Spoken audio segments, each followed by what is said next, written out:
इतना हो रहा है, असल मुद्दे क्या सोची समझी रणनीति के तहत भी और अनजाने में भी ये मंदिर मस्जिद का इतना बवाल मचा हुआ है कि असल मुद्दे हाशिए पर जा रहे हैं। और ये सवाल मैं इसलिए पूछ रहा हूं, आप ही के जो नेता हैं नीतीश कुमार, उन्होंने ये लाउड स्पीकर वगैरह लगाना अजान रमजान में जो बड़ा शोर मचा हुआ था, विवाद था, कि ये सब फालतू की बातें हैं। फालतू की बातों में फंसे हुए हैं क्या हम? संदीप जी, मैं बड़ी गंभीरता से कहना चाह रहा हूं और आपके बात से मैं सहमत भी हूं।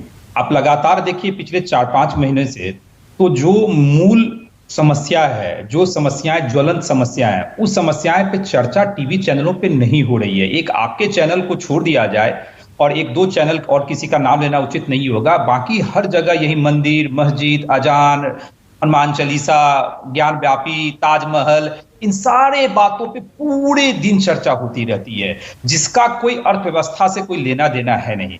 मैं नहीं कहता हूं कि धार्मिक मुद्दे पे चर्चा नहीं हो, वहां भी चर्चा हो, लेकिन जो समस्याएं हैं, जो ज्वलंत समस्याएं हैं, क्या उनको इग्नोर किया जा सकता है? आज इन्फ्लेशन, मैं कह सकता हूं आपके चैनल के माध्यम से कि अलार्मिंग सिचुएशन है, एक वैश्विक समस्या है और उस वैश्विक समस्या में भारत भी उससे अछूता नहीं है। अब इन्फ्लेशन को कैसे कंट्रोल किया जाए, सुप्रिया जी भी अर्थशास्त्र की जानकार हैं, वो भी जानती हैं। देखिए, प्रवचन देना तो बहुत आसान है, क्या कांग्रेस के पास कोई ऐसा झुंझुना है कि जो इन्फ्लेशन को इमीडिएटली हम लोग चेक कर बैलेंस कर लें?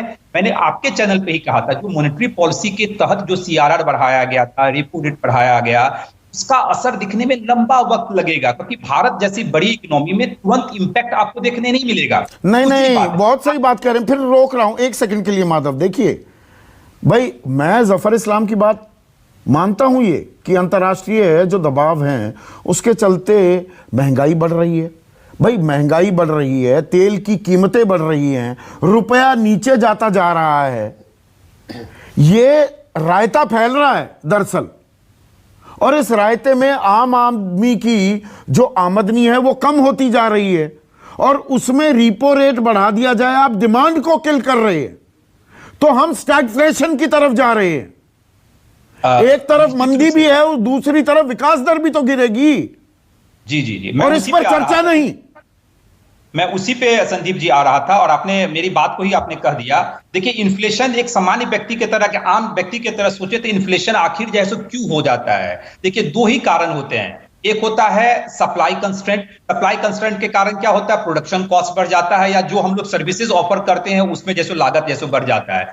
दूसरा होता है कि बूमिंग इकोनॉमी के कारण लोग जो कंज्यूमर हैं वो इंजॉय करते हैं बेनिफिट्स और चाहते हैं कि जो मेरे पास पैसा है उसको ज्यादा से ज्यादा खर्चा करें। जब आप कंपेयर करते हैं उसके अकॉर्डिंग प्रोडक्शन जैसे तो डिमांड लेड नहीं है ना, इन्फ्लेशन मांग थोड़ा है। कोई लोग पागल थोड़ा हुए जा रहे हैं खरीदारी के लिए। वही तो मैं कह रहा हूं, 2 फैक्टर होते हैं और कई बार होता है कि दोनों फैक्टरों का एक मिश्रण होता है जिसके कारण इन्फ्लेशन होता है। अब इंडिया में क्या समस्या, जो आपने कहा लोगों की आमदनी नहीं बढ़ रही है, मैं इस बात से सहमत हूं। लोगों के पास बहुत ज्यादा पैसा कहेंगे ये भी मैं नहीं मानता हूं। हाँ, सप्लाई कंस्ट्रेंट्स का दिक्कत है। सप्लाई कंस्ट्रेंट्स में बहुत सारे फैक्टर हैं, एक अंतरराष्ट्रीय फैक्टर भी है और दूसरा अपने देश की जो सप्लाई चेन का जो अरेंजमेंट है कहीं न कहीं वो भी त्रुटि उसमें है। नहीं, उसमें हमारा make in India, stand up India, startup India, skill India, बड़े प्रोग्राम चले थे, कहां गए वो?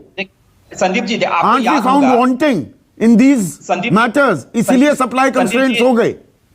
संदीप जी, आपको याद होगा कि यहाँ बहुत सारे र्यूमर भी फैलते हैं इंडिया में। एक बार नमक का हो गया था र्यूमर की नमक इंडिया में शॉर्टेज हो गया और लोग नमक की जमाखोरी करने लगे। आपको भी याद होगा वो वक्त, ऐसी बात नहीं थी कि नमक की कोई कमी थी, यहाँ इंडिया में पर्याप्त मात्रा में नमक मौजूद है।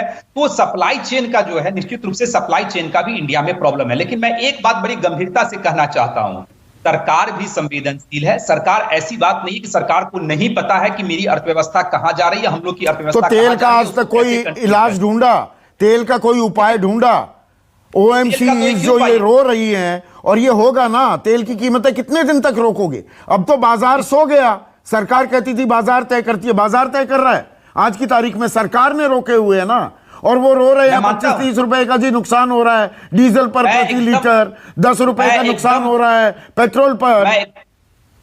मैं एकदम मानता हूं कि सरकार कंट्रोल करती है। मैं आपके चैनल पे बहुत स्पष्टतापूर्वक कहना चाहता हूं कि ये सरकार जब चाहती है तो कब आगे बढ़ता है, सरकार नहीं चाहती है तो उसको कंट्रोल करके या उसको जैसे रेट को नहीं बढ़ाया जाता है। चुनाव के टाइम में यही देखने को तो रास्ता निकालिए ना, एक्साइज ड्यूटी कम कर दीजिए, जीएसटी में ले आइए, कुछ तो रास्ता निकालना पड़ेगा ना। जीएसटी आग तो ये तेल ही लगा रहा है। जीएसटी एक ऐसा है अनुनाशय संबंध है। स्वाभाविक है, पेट्रोल डीजल के प्राइसेस बढ़ेंगे तो सारे कमोडिटीज के जैसे रेट बढ़ेंगे। जीएसटी के दायरे में सरकार को लाना पड़ेगा, एक नया स्लैब जैसे निकालना पड़ेगा, नए स्लैब के तहत जीएसटी के दायरे में लाए, निश्चित रूप से इन्फ्लेशन भी चेक होगा। और मॉनेटरी पॉलिसी सब एक ऐसी पॉलिसी है जहां बहुत सिर्फ ये लंबा कह वक्त देना लगता है। वैश्विक कारण है उससे काम हो जाएगा क्या? आउट ऑफ द बॉक्स लेकिन आइडियाज की भी तो जरूरत है। निश्चित रूप से वैश्विक कारण एक फैक्टर है, लेकिन अपने देश की अर्थव्यवस्था में भी बहुत सारे ऐसे फैक्टर हैं जिसको कंट्रोल करने की आवश्यकता और ठीक सरकार है हर सुनील पहलू पे विचार कर साजन, रही है। सुनील साजन, सरकार